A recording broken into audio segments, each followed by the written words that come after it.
ഹിറ്റായില്ല. അതെന്താന്ന് അതെന്താണോ വെച്ച് കഴിഞ്ഞാൽ തോന്നുന്നത്? ഓൾറെഡി ആ സീരിയൽ ഒരു 6 വർഷം പോയ ഒരു സീരിയലാണ്. അപ്പോൾ നമ്മളൊരു സീരിയലില് ഒരു മെഗാ സീരിയലിൽ കാണിക്കാൻ പറ്റുന്ന എല്ലാം കാണിച്ചു, ഇനിയൊന്നും കാണിക്കാനില്ല.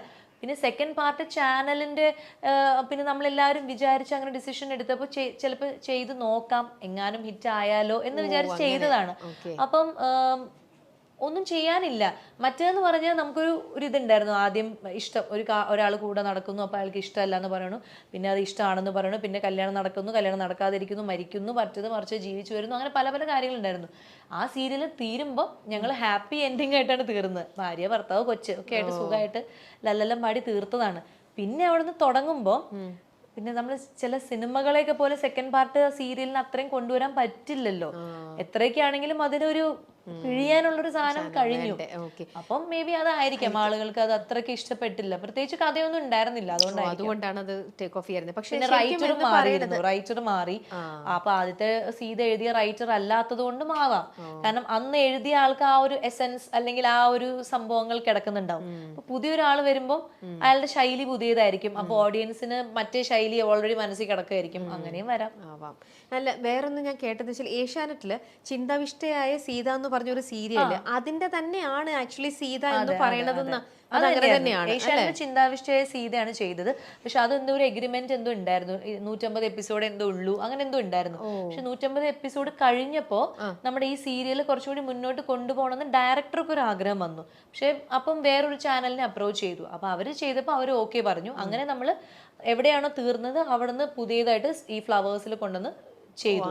അവിടെ ചെന്നപ്പോഴാണ് പിന്നെ ഇത് ഭയങ്കര സക്സസ് ആയത്. ഓക്കെ. അപ്പൊ ഇനിയിപ്പോ വേറൊരു റൈറ്റർ തന്നെ വരികയാണ്, അല്ലെങ്കിൽ ഇതിനെ നമുക്ക് നല്ലൊരു ഇതിനെ ഡെവലപ്പ് ചെയ്യാനായിട്ടുള്ള സാധനം കിട്ടി, നമുക്ക് സീത 3 തുടങ്ങാം എന്നെങ്ങാനും പറഞ്ഞവർ വന്നു കഴിഞ്ഞാൽ സ്വാസിക വില്ലിങ് ആയിരിക്കും? വില്ലിങ് ആണോന്ന് വെച്ചാൽ എനിക്ക് ആ ഫുൾ ടീം ഉണ്ടെങ്കിലേ ഞാൻ അത് ചെയ്യുള്ളൂ. എനിക്ക് ഇന്ദ്രേട്ടൻ വേണം, എൻ്റെ അച്ഛൻ വേണം, അമ്മ വേണം, അനിയത്തി വേണം, എൻ്റെ അനിയൻ വേണം, എന്താ പറയാ, ആ ഫുൾ ടീം, ആ ഡയറക്ടർ വേണം, ആ റൈറ്റർ വേണം, ആ പ്രൊഡ്യൂസർ, അങ്ങനെ ആ ഫുൾ ടീം ഉണ്ടെങ്കിലാണ് ഇനി ആ സീരിയൽ 3rd or 4th ഒക്കെ വന്നാൽ വിജയിക്കുള്ളൂ.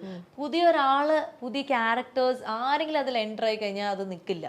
കാരണം അത്രയും പഴയ സാധനങ്ങളെല്ലാം എടുത്തു, ഇനിയൊന്നും ഞാൻ പറഞ്ഞില്ല, ഇനിയൊന്നും എടുക്കാനില്ല. അപ്പൊ അതേ ആൾക്കാർ വന്നിട്ട് എന്തെങ്കിലും ചെയ്യുവാണെങ്കിൽ ചിലപ്പോ മേ ബി, എന്നാലും ചാൻസ് ഇല്ല. ശരിക്കും ഇതിനകത്ത് നായകൻ എന്ന് പറയുന്നത് രാമനായിരുന്നില്ലേ? പിന്നെ അത് എന്തുകൊണ്ട് അത് ഇന്ദ്രനിലേക്ക് നായകൻ എന്നുള്ള ഒരു അല്ല അങ്ങനെ സ്വിച്ച് ചെയ്തത്? അത് സ്വിച്ച് ചെയ്തെന്ന് വെച്ചാൽ അത് കഥയുടെ ഒരു ഇത് പോക്ക് പോലെ. അത് കുറച്ച് കഴിഞ്ഞപ്പോ ഇങ്ങനെ ഒരു നായകൻ വില്ലൻ വഴക്കായിട്ട് പോയിക്കൊണ്ടിരിക്കുകയായിരുന്നു. അപ്പൊ ആ ഒരു ട്രയാങ്കിൾ ലവ് സ്റ്റോറീനെ വേറൊരു ഭാവം കൊടുക്കാം എന്ന് റൈറ്റർക്ക് തോന്നിയപ്പോ ഈ വില്ലനെ നല്ലവനായിട്ട് തന്നെ ഇരുന്നു. പിന്നെ അങ്ങനെ ഒരു ലവ് സ്റ്റോറി ആയി, പിന്നെ അത് കല്യാണമായി, അത് പ്രശ്നമായി.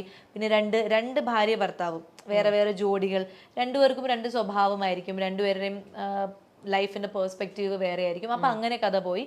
അപ്പൊ അങ്ങനെയൊക്കെ ഒരുവിധം എല്ലാം പോയി. അതെല്ലാം ആ റൈറ്ററിന് അപ്പൊ തോന്നിയതാണ്.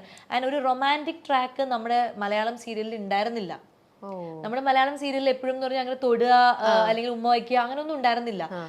ഹസ്ബൻഡ് വൈഫാണ്, എത്ര സ്നേഹമാണെങ്കിലും ജസ്റ്റ് ഒന്ന് അത്രേ ഉള്ളൂ. അല്ലെങ്കിൽ ഇപ്പൊ ഒരു ഫസ്റ്റ് നൈറ്റ് കാണിക്കുകയാണെങ്കിലും പാല് കൊടുക്കുന്നു, പാല് കുടിക്കുന്നു, ലൈറ്റ് ഓഫ്, അങ്ങനെയായിരുന്നു സീരിയലിൽ ഉണ്ടായിരുന്നത്. അതിനെയൊക്കെ ബ്രേക്ക് ചെയ്ത് ഒരു ഭയങ്കര ഒരു ഇന്റിമസി സീൻസ് ഒക്കെ കൊണ്ടുവന്നത് ഈ റൈറ്ററാണ്. അല്ലെങ്കിൽ ആ ഡയറക്ടർ അതിനുള്ളൊരു ധൈര്യം കാണിച്ചു, ആ ചാനലിൽ അത് ടെലികാസ്റ്റ് ചെയ്യാൻ ധൈര്യം കാണിച്ചു.